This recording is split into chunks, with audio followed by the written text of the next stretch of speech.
Hey, this is Leanne with Paper Heart Scissors, and I wanted to show you what I did recently with an Emboss Resist and Distress ink for a 40th birthday card. I was using the Mama Elephant Distress or Freestyle Florals stamps and a few different colors of Distress ink, and I embossed them on white cardstock, and then literally just had a lot of fun blending the inks into the flowers. Here I'm showing you that you can store each color's little sponge on the back of the minis, which is awesome for travel or for going places.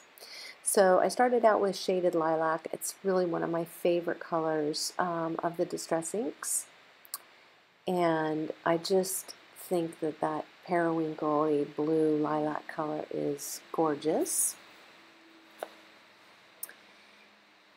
And then I chose some Tattered Rose or some Dusty Concord. Some Dusty Concord, I think, is what I ended up using second. Yeah, that's Dusty Concord.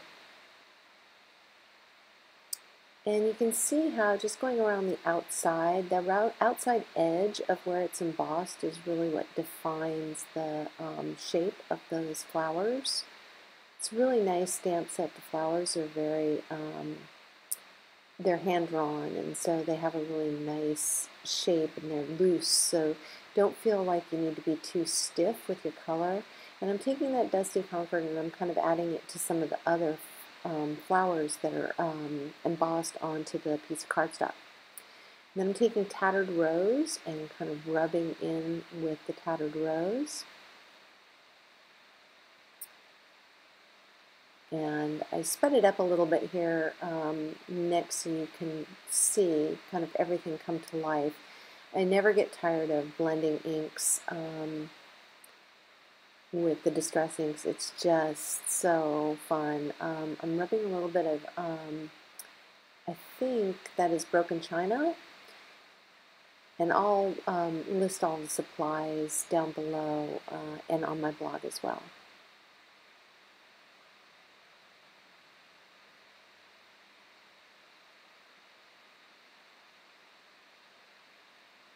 So that is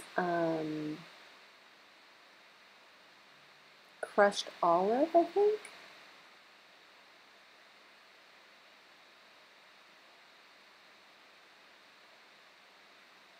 And that's freshly mown lawn. And again, just really mixing those in. You could even go into some of the edges of the other blue flowers. This is really up to you and the color palette that you wanted to use. You can see the purple cardstock sitting to the left there. That's going to be my card base. So I really wanted these flowers to blend with that but be springy. And this is Wild Honey, adding some of that Wild Honey in with, even in with the leaves.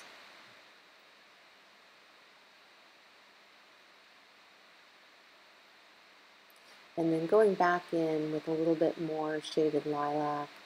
I love that color, like I said, and I'm just kind of hitting it again. So the colors are really rich now, and you can see kind of they really do a nice color story with that, with the base where my sentiment will be. So now I'm going to die cut all of these out, and then when we are done, we will have all of the elements to kind of arrange on the card. So this set actually comes with a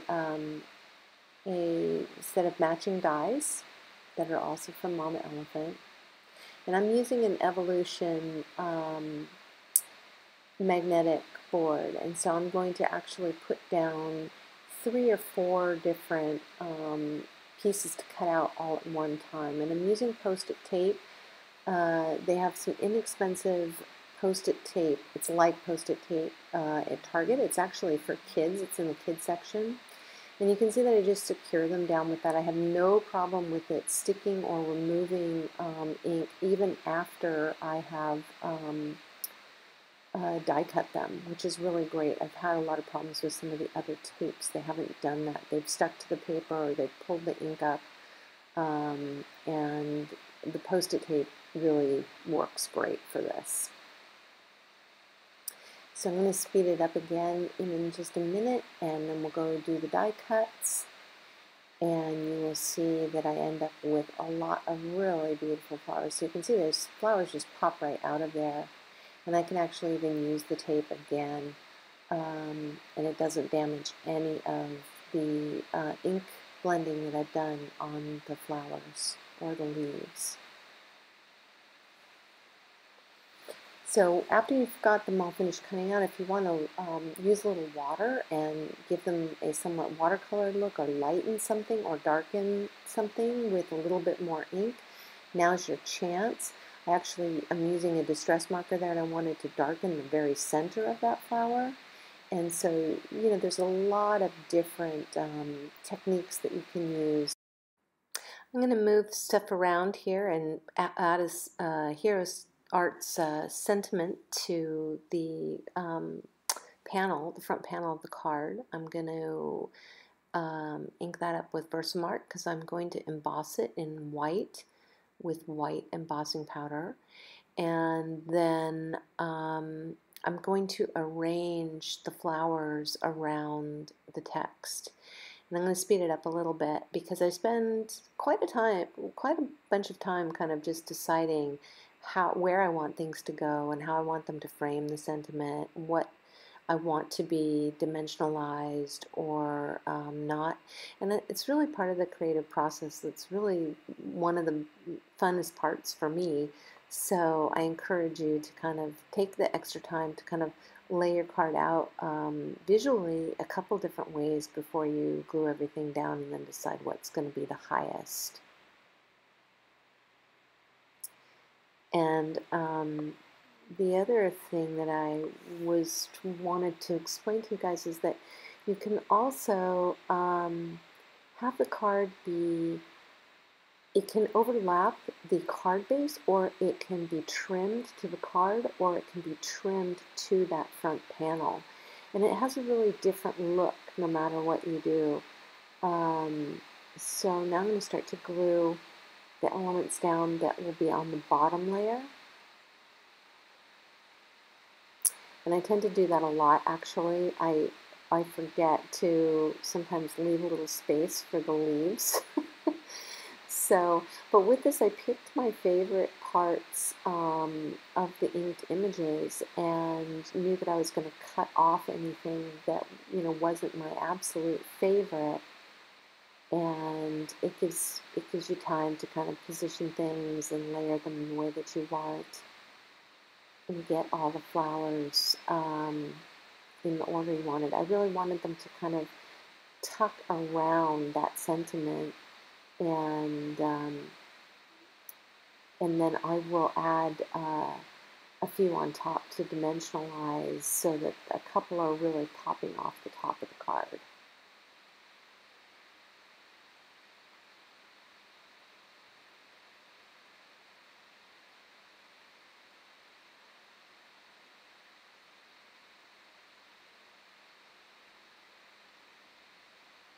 So again, it's like just sitting right, that little flower's petals are sitting right where 2U is sitting.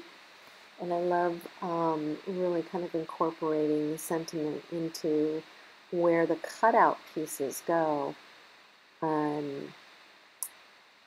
It's different when you have just a flat card, but when you've got the elements and you really can move them around, it's really fun. And then that one's going to be dimensionalized as well, and sit really on top of everything.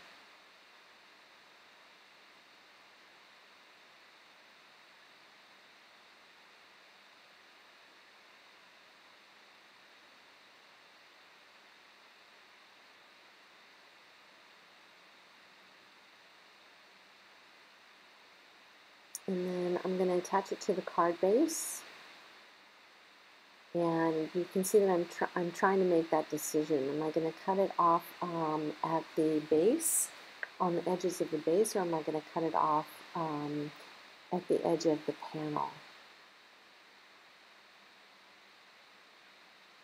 So I decided to go with the base, which is why I am gluing down the panel onto the front of the card. And then I'm going to trim off the excess flowers. And there we are. It's a really pretty card. And then I actually did go on the inside and stamp another sentiment on the inside of the greeting as well. And I took a white Signo pen. White embossing powder for me, I sometimes struggle with it. Sometimes it leaves leftovers, and or I'm finding that I go back in with a gel pen and I fill it in. And in this instance I also added a couple of little areas on the flowers just to make them pop a little bit more. You could also add Wink of Stella, or you could certainly add rhinestones to the centers of the flowers if you like it really blingy. But I loved how the ink was really the star of this, so I left it alone. And that's it. For more, please visit my blog, paperheartscissors.com.